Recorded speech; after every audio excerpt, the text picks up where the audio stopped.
Hai teman-teman, perkenalkan nama saya Pertemuan Melkiades Sinaga. Nah, pada kesempatan kali ini saya ingin mempresentasikan sebuah materi yang berjudul Pasar Oligopoli. Nah, sebelum saya mulai mempresentasikan tentang pasar oligopoli, jangan lupa ya teman-teman untuk subscribe, like, and comment ya teman-teman. Nah, langsung aja kita mulai nih. Pasar oligopoli. Pengertian pasar oligopoli. Pasar oligopoli adalah suatu jenis pasar di mana hanya terdapat beberapa produsen atau penjual untuk menyediakan keperluan dari pembeli yang banyak di pasar. Nah, selanjutnya, sifat-sifat pasar oligopoli. Harga produk yang dijual relatif sama. Pembedaan produk yang unggul merupakan kunci sukses. Sulit masuk ke pasar karena butuh sumber daya yang besar. Perubahan harga akan diikuti perusahaan lain.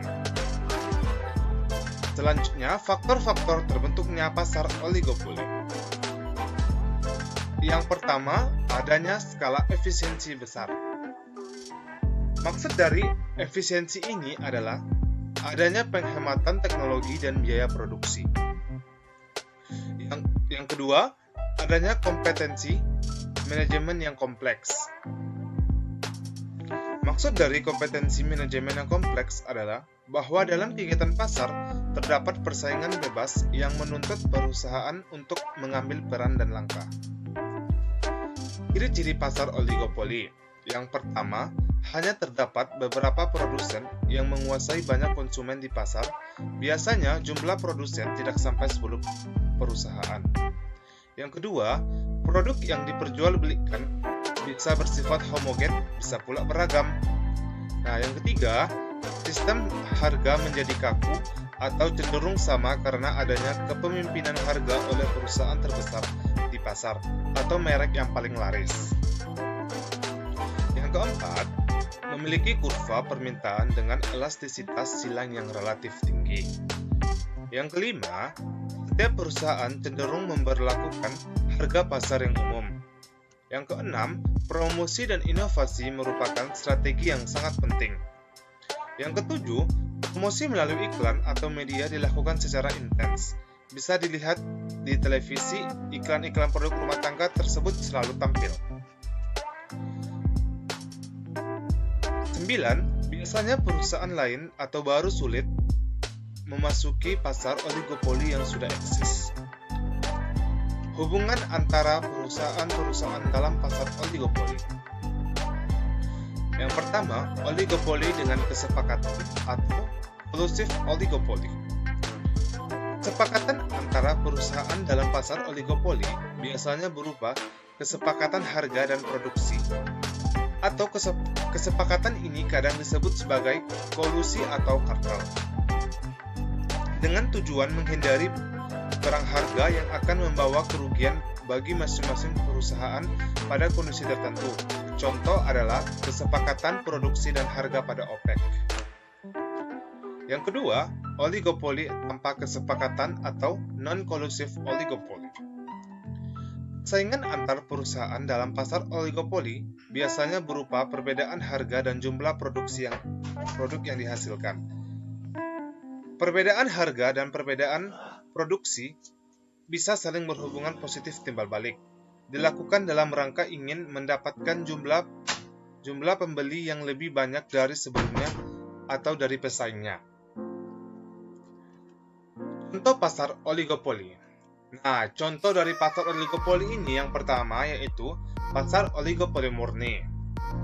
Pasar oligopoli murni maksudnya adalah pasar yang di dalamnya terdapat beberapa produsen dengan produk yang dijual bersifat identik atau sama sehingga sulit untuk dibedakan.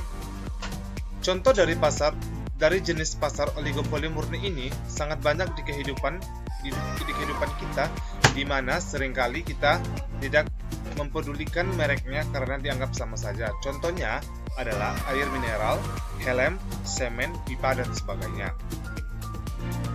Nah, yang kedua, pasar oligopoli terdiferensiasi.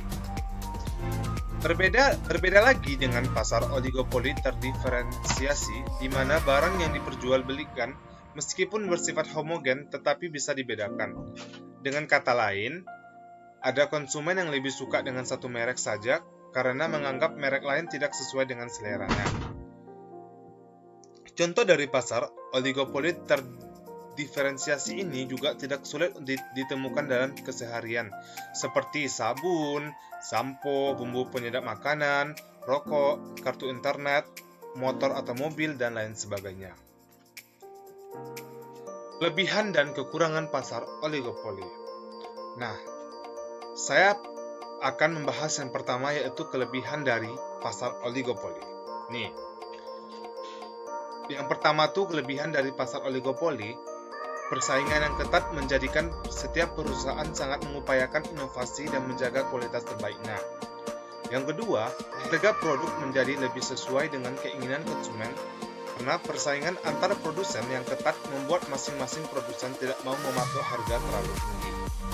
Nah, yang ketiga, meskipun tidak banyak, tetapi setidaknya konsumen punya beberapa pilihan merek yang sesuai dengan keinginannya. Yang keempat, kegiatan produksi menjadi lebih efektif.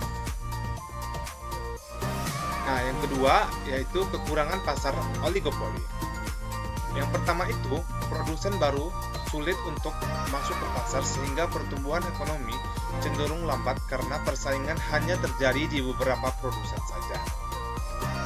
Nah, yang kedua, kebijakan produsen terbesar atau biasanya terlaris sangat mempengaruhi pasar dibanding produsen lain di bawahnya.